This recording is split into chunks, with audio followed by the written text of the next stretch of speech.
സിപിഎമ്മിന്റെ ആരോപണങ്ങൾ നിഷേധിച്ച് സമസ്ത നേതാവ് ബഹാവുദ്ദീൻ നദ്വി. കുടജാദ്രിയുടെ സംഗീതം എന്ന പുസ്തകം പരാമർശിക്കും പോലെ കർണാടകയിൽ താൻ യാത്ര ചെയ്തിട്ടില്ല. കാക്കനാടിനൊപ്പം താൻ യാത്ര ചെയ്തിട്ടില്ല എന്ന് ബഹാവുദ്ദീൻ നദ്വി പറഞ്ഞു.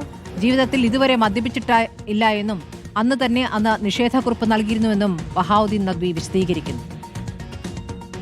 കുടജാദ്രിയുടെ സംഗീതം എന്ന കാക്കനാടൻ്റെ കഥയിൽ എൻ്റെ പേര് പരാമർശിച്ചുകൊണ്ടുള്ള ഒരു സംഭവമാണ് പറയപ്പെട്ടിട്ടുള്ളത്. കാക്കനാടൻ്റെ കൂടെ ഞാൻ യാത്ര ചെയ്തിട്ടില്ല എന്ന് മാത്രമല്ല, അദ്ദേഹത്തെ എനിക്ക് പരിചയമില്ല, അറിയില്ല. അദ്ദേഹത്തെ ജീവിതത്തിൽ ഒരിക്കൽ പോലും ഞാൻ കണ്ടിട്ടുമില്ല. അങ്ങനെ ചുരുക്കത്തിൽ ഈ സംഭവം നിഷേധിച്ചുകൊണ്ട് ഞാൻ ചന്ദ്രികയുടെ പോസ്റ്റ് ബോക്സ് കോളത്തിലേക്ക് കുറിപ്പെഴുതി അവരത് പ്രസിദ്ധീകരിക്കുകയും ചെയ്തു. അതിൻ്റെ കൃത്യമായ ഡേറ്റ് ഇപ്പോൾ പറയാൻ കഴിയില്ല. വ്യാപകമായ തെരച്ചിൽ പരിശോധന നടത്തി നോക്കിയാൽ കിട്ടും ഇൻഷാ അല്ലാഹ്. കുടജാദ്രിയുടെ സംഗീതം കാക്കനാടൻ എഴുതിയ ഈ അനുഭവത്തിൽ 1, ഞാൻ അന്ന് ജുബ്ബ ധരിക്കാറില്ല. 2, എനിക്കന്ന് താടി ഉണ്ടെങ്കിലും താടി നരച്ചിട്ടുണ്ടായിരുന്നില്ല. 3, ഏകദേശം ആ കാലഘട്ടങ്ങളിലൊന്നും കർണാടകയിലെ ഒരു ടൂറിസ്റ്റ് ബസ്സിലൂടെ ഞാൻ യാത്ര ചെയ്തിട്ടുണ്ടായിരുന്നില്ല.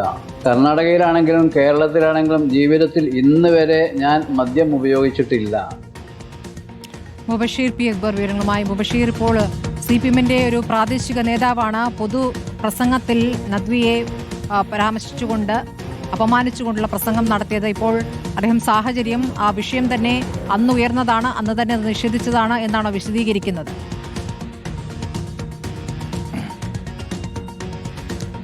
തീർച്ചയായും സ്മൃതി, സമസ്തയുടെ കേന്ദ്ര മുഷാവറ അംഗമായിട്ടുള്ള ഡോക്ടർ ബഹാവുദ്ദീൻ മുഹമ്മദ് നദ്വിയും സിപിഎമ്മും തമ്മിലുള്ള വാക്പോരാന്തരയിൽ തന്നെ തുടരുകയാണ്. നേരത്തെ ബഹാവുദ്ദീൻ നദ്വി വൈസ് ചാൻസലറായിട്ടുള്ള ദാറുൽ ഹുദ ഇസ്ലാമിക് യൂണിവേഴ്സിറ്റി അവിടെ ഭൂമി കയ്യേറ്റം നടത്തിയെന്ന് പറഞ്ഞുകൊണ്ട് മാസങ്ങൾക്ക് മുൻപ് സിപിഎം ഒരു പ്രതിഷേധ പരിപാടി സംഘടിപ്പിച്ചിരുന്നു. അന്ന് തിരുവങ്ങാടി സിപിഎം നേതാക്കൾ അതിരൂക്ഷമായിട്ടുള്ള വിമർശനമായിരുന്നു ബഹാവുദ്ദീൻ നദ്വിക്കെതിരെ ഉന്നയിച്ചിരുന്നത്. സ്വാഭാവികമായിട്ടും സാധാരണഗതിയിൽ കമ്മ്യൂണിസത്തിനെതിരെ വലിയ വിമർശനം ഉന്നയിക്കുന്ന, അതിരൂക്ഷമായ ഭാഷയിലുള്ള വിമർശനം ഉന്നയിക്കുന്ന നേതാവ് കൂടിയാണ് ബഹാവുദ്ദീൻ നദ്വി.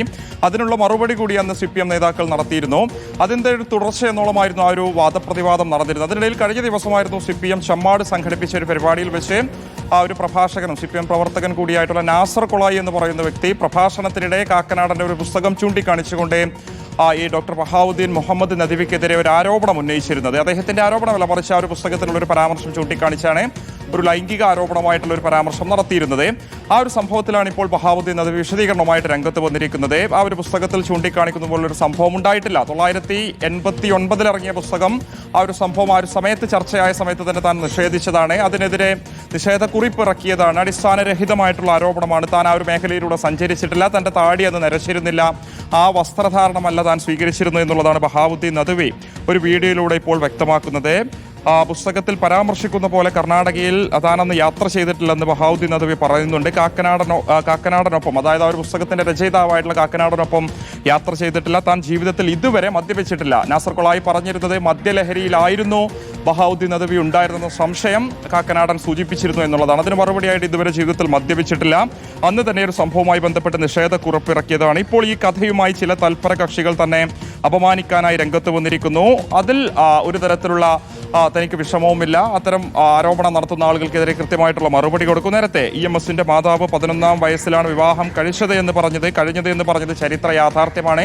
ചരിത്ര വസ്തുതകൾ പറഞ്ഞുകൊണ്ടേയിരിക്കും എന്നുള്ളതാണ് ബഹാവുദ്ദീൻ നദ്വി വ്യക്തമാക്കുന്നത്. കഴിഞ്ഞ ദിവസം അദ്ദേഹത്തിന്റെ ഒരു പ്രസംഗം വിവാദമായത് നമ്മൾ കണ്ടതായിരുന്നു. മടവൂരിൽ വെച്ച് അദ്ദേഹം നടത്തിയ പ്രസംഗത്തിൽ മന്ത്രിമാർക്ക് വൈഫ് ഇൻചാർജുമാർ ഉണ്ടാകുമെന്ന പരാമർശം വിവാദമാകുകയും അദ്ദേഹം അതിൽ ഉറച്ചു നിൽക്കുകയും ചെയ്തൊരു സാഹചര്യത്തിൽ കൂടിയായിരുന്നു നാസർ കൊളായി ഇത്തരം ഒരു മറുപടി കൊടുത്തിരുന്നത്. എന്തായാലും ആ വാദപ്രതിവാദം ആ നിലയിൽ തന്നെ ഒരു ഭാഗത്ത് തുടരുകയാണ്. സ്മൃതി, ശരി. മുബഷീർ പി അക്ബറാണ് വിവരങ്ങൾ നൽകിയത്.